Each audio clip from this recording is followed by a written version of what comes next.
Hello and welcome to the Car Automotive Reviews channel, and welcome to the 2026 Subaru Outback in its 7th generation. And in today's video, we're going to do a proper technical review under the hood, take a look underneath it, inside and out, some things we like, some things we do not like, right after this.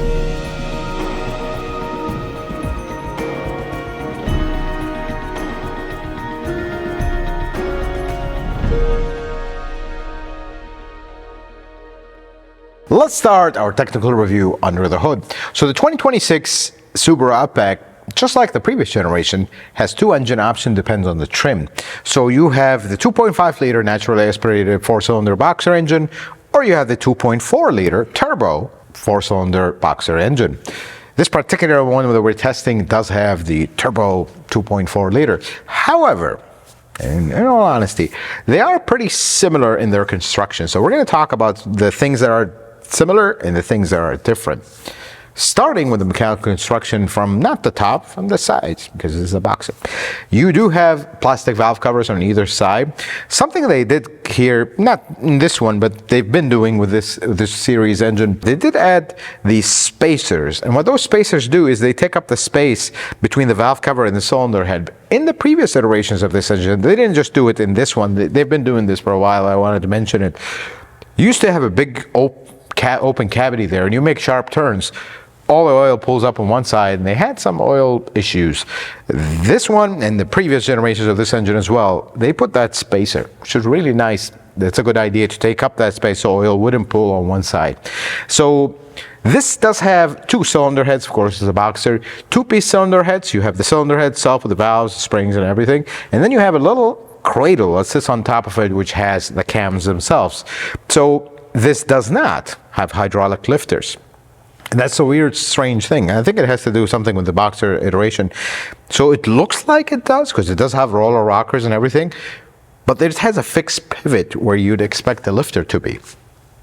That's the strange part. And the way you adjust valves on these is the little cap that sits on the valve stem. That's how you change the thickness of that, and that's how you adjust valve clearance. So still manual valve clearance, which early iterations of this did have some issues with that, but hopefully things are resolved. We're going to have issues there, because I would love this engine to eventually get hydraulic lifters. This is a timing chain engine, so it has variable valve timing on intake and exhaust. This has 4 camshafts, because you have two cylinders on the opposite side. So 4 camshafts. They have 2 actuators. They do have like the oil control valve at the front of the front cover. It just pushes a plunger in the bolt, and that's a very familiar design in the automotive industry. So speaking of the front cover, this has the world's largest front timing cover. It's massive, because the chains are behind it. Speaking of the chains, we do have 2 timing chains, one for each bank. They actually call them banks because they are separate, completely separate. But it does have an 2 internal timing chain tensioners. The oil pump does sit at the nose of the crank, pretty standard design here. The block is aluminum, and the block, they did, not in this particular one, but even in the previous generation, they thinned the walls to reduce weight. Jury's still out on that. Hopefully that doesn't cause issues. The rod end caps, the big ends, they are rotated, so when you want to remove the pistons, you don't have to disassemble the entire block, which the block is a 2-piece block. So there are 2 pieces, crank sits in the middle, and then the 2 pieces kind of bolted together. So if you want to remove the crank, you gotta split the pieces. And if you ask Subaru technicians, at least that's the last I heard, that takes a brave soul to do that. Comment down below if that's still the case. This engine does have, in both iterations, not just this one, they do have direct injection only. So you have 4 direct injectors. They sit on the top, and you do have the high pressure fuel pump on the driver's side here. They do have a lot of insulation around it, because they're pretty loud. These high pressure fuel pumps, they tend to chirp when it's cold and whatnot, so they put a lot of insulations over it. This engine also does have an oil cooler, which is nice. Let's talk about a few differences, which the biggest difference is one, the turbo. So let's cover that. The 2.4 iteration is a turbocharged engine. That turbo is oil and coolant cooled, does have a electronic wastegate, electronic air bypass valve. It's actually built into the turbo, which is kind of a strange thing. And then it does have an air-to-air intercooler proudly displayed on top of the engine with no hood scoop. Talk about that in a moment. The only thing this is missing is a stencil that says STI, because it's basically the same engine as the WRX. You just need to stencil in the red STI. That would be very nice to do. But here's what they did here.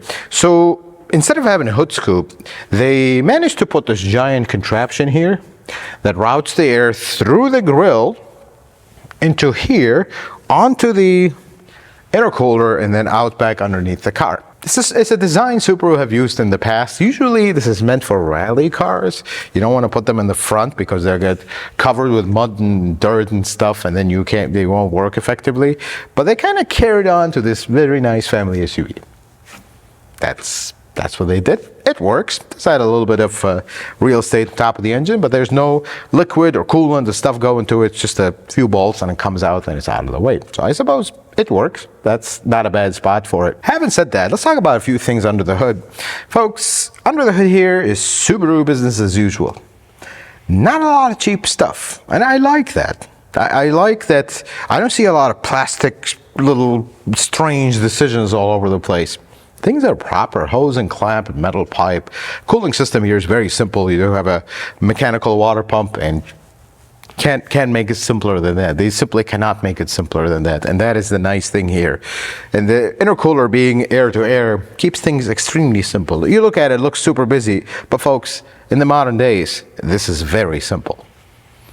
Compressor is right there, alternator is right there, hoses are all nice, hoses and clamps. The quality is really high, and that's something to be said about Subarus. They don't cheap out on things under here, because they use their engines in everything, and they've gotten so good at making the Boxers work, and this is no exception. The only thing with this car, which let's cover it real quick, the transmission.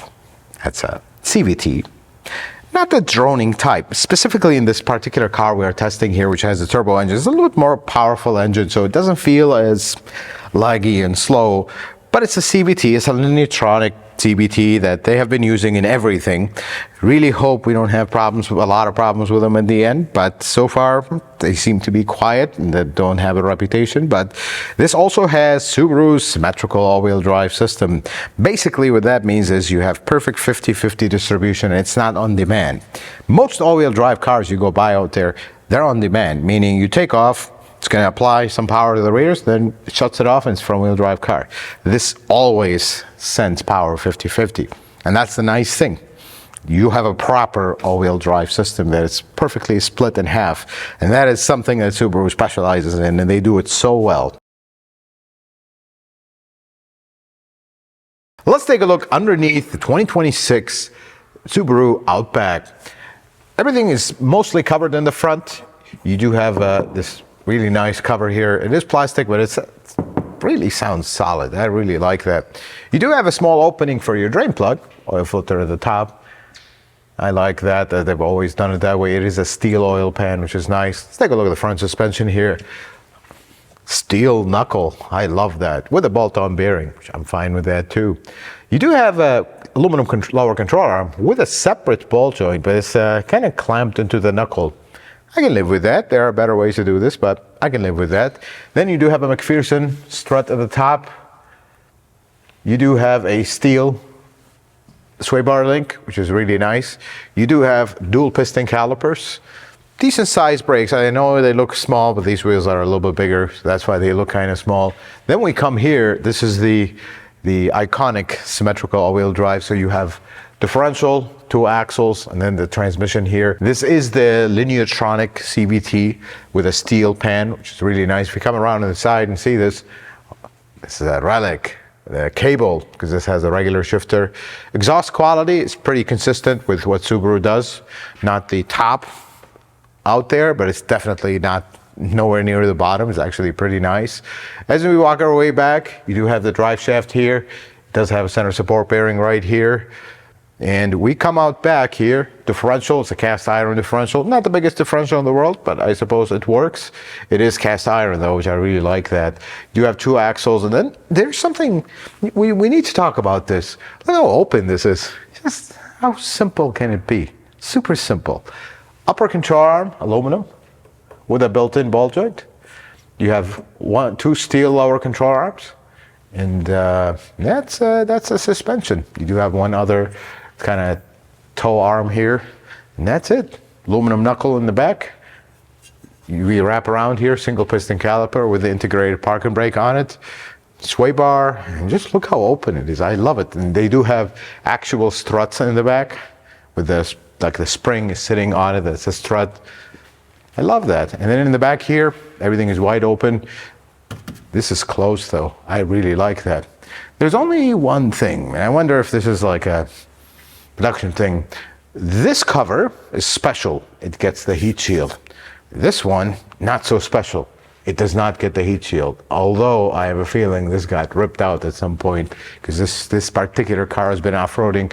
Two mufflers that come out here, they just come down. They don't go up or out through the bumper, which is keeping it simple, I suppose.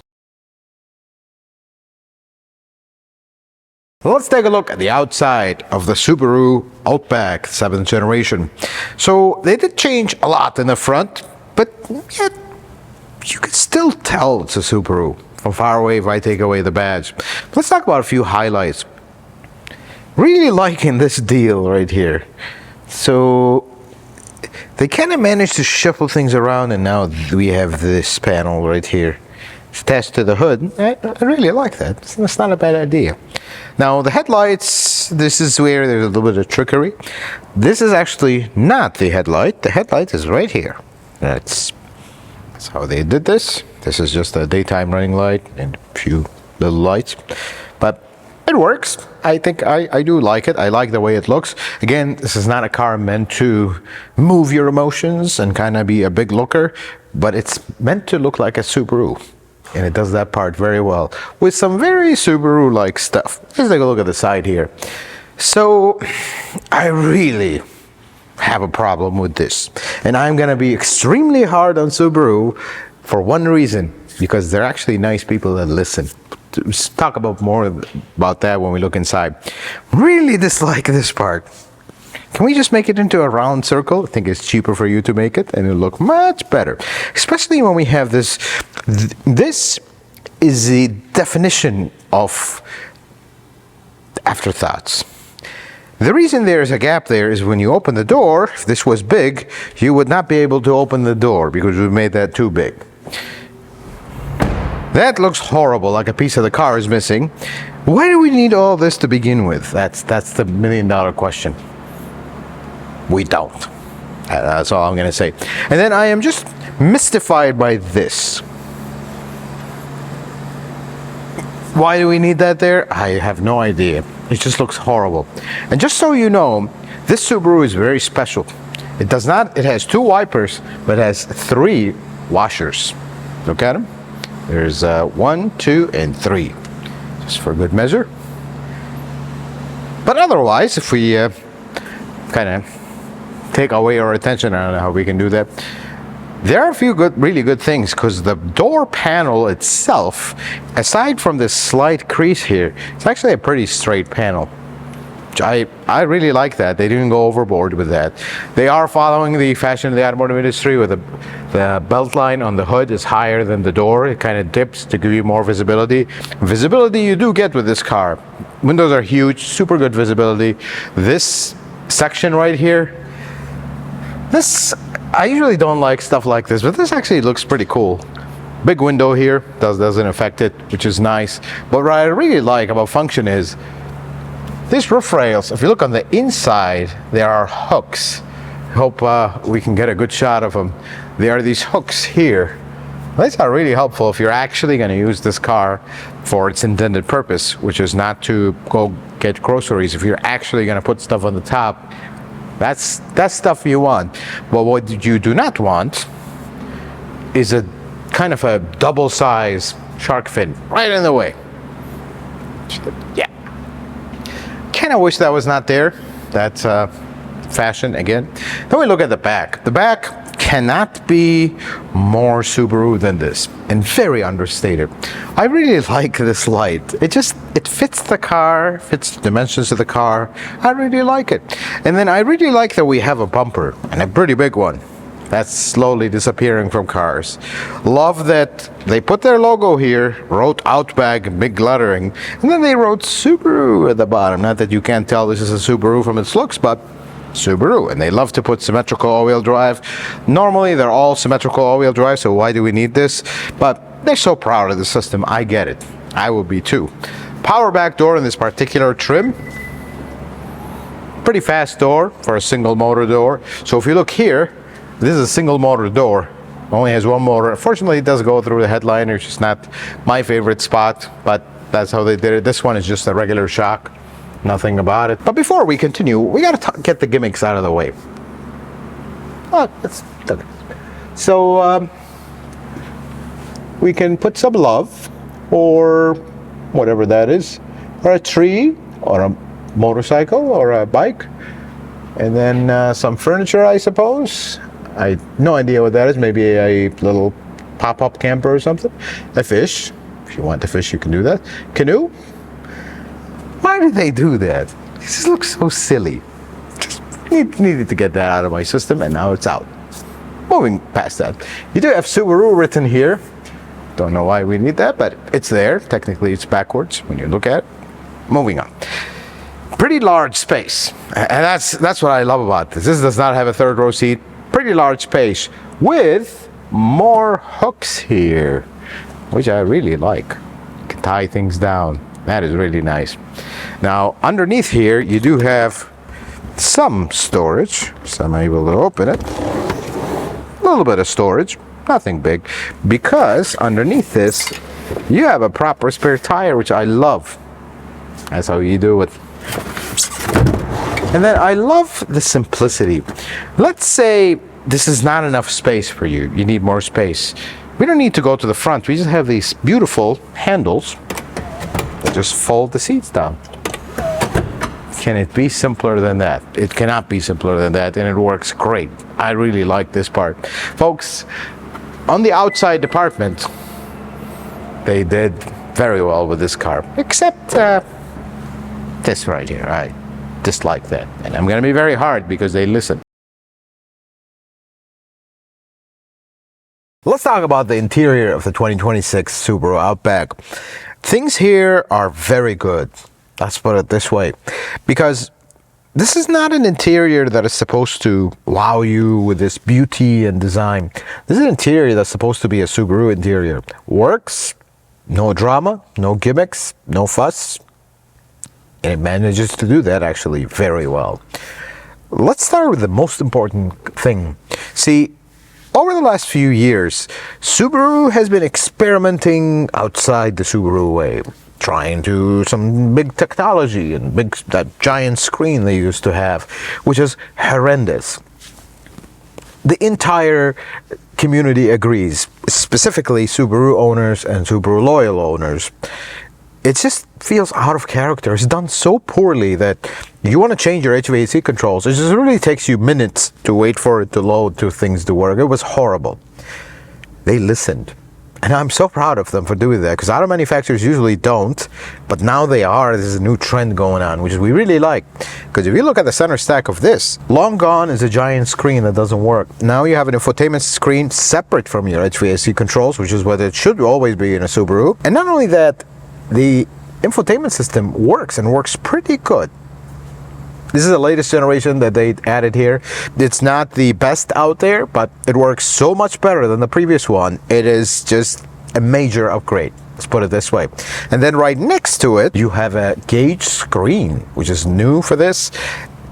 Usually I really dislike gauge screens when they don't do anything that a little screen in the middle and two mechanical gauges do, but this one, you can display the map full screen, even when you're in wireless Apple CarPlay. I have Apple phone, so I haven't tested the Android Auto. I'm pretty sure that's the same thing.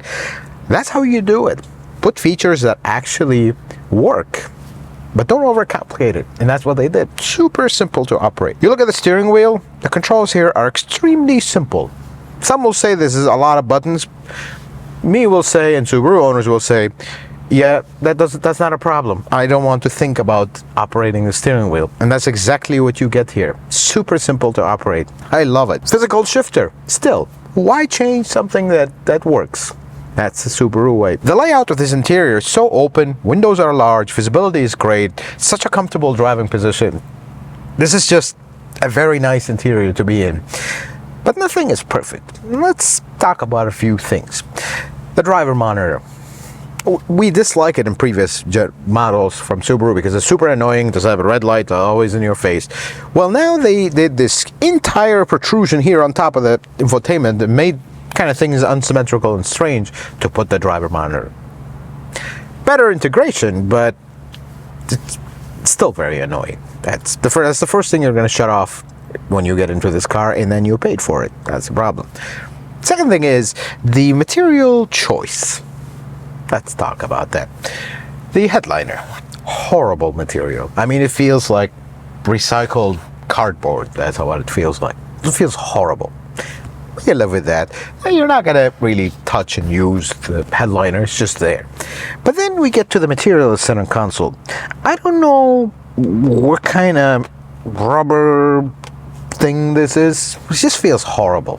There's no other way to say it. And then in the storage pocket here in the door, they have this felt. Feels super cheap, number one. Number two, worst idea on the planet, because if you spill anything here and you don't clean it right away, it's gonna stain. And now you're gonna, Why couldn't this be this plastic? That would have been perfectly fine. Same thing with the doors and the dash. We have this whatever this material is. If this was plastic, 100% of Subaru owners would not have complained. But we have this fabric. You spill anything on it, it's going to stain, and you're going to be looking at it for the rest of the car's ownership. These are the things that manufacturers will do just for the sake of doing something different. Why are we doing this? I'll tell you why we are doing this, because this is a higher trim and we've got to make something different. But it's horrendous. Other than that, things are very good here. I love the physical HVAC controls, physical heated seats. This is how a Subaru should be. You get it, you open the door, you get in, you start driving. You don't think about things. Everything is perfectly laid out. And that's how it is here. I love that. Let's take a look at the back seat of the 26 Outback. I'm 5'7", this is my private position. I have very good knee room, very good headroom. This is a very comfortable back seat. I gotta say, this is like the seating position, my thigh angle, everything, it just feels great.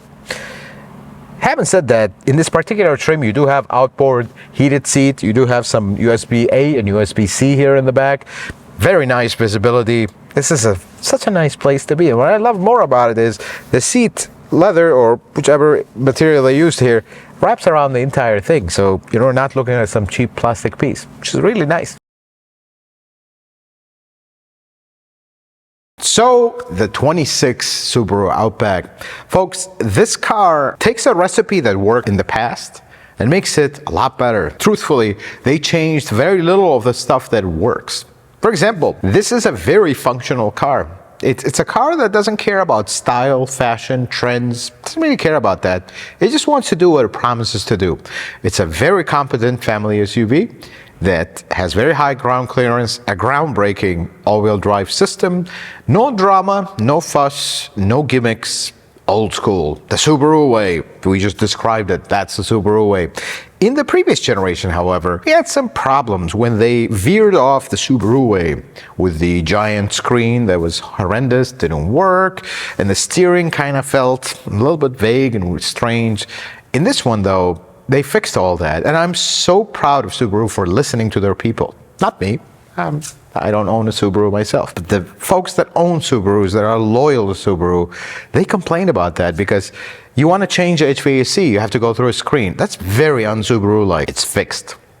And not only just fixed by putting the controls back, no, the infotainment system is actually pretty good. It works, it's responsive, it's modernized, but it's not over the top because all your HVAC controls are physical button, and that's how it should be. Now, we still have a few things that are like the wheel arches that are strange, and then the extremely strange protrusion on top of the infotainment system for the super annoying driver monitor system, but nothing is perfect in life, and some of the materials on the inside feel unnecessary. Let's put it this way. But overall, this is done so well. Folks, this is not a car guy's car. Let's put it this way. There's no other way to say it. But I can't help but smile when I drive it because it is such a breath of fresh air when you get in a car and it just feels unintrusive. It doesn't bother you. There's nothing that bothers you about it. It's comfortable. The ride's nice. It's very spacious. Everything works.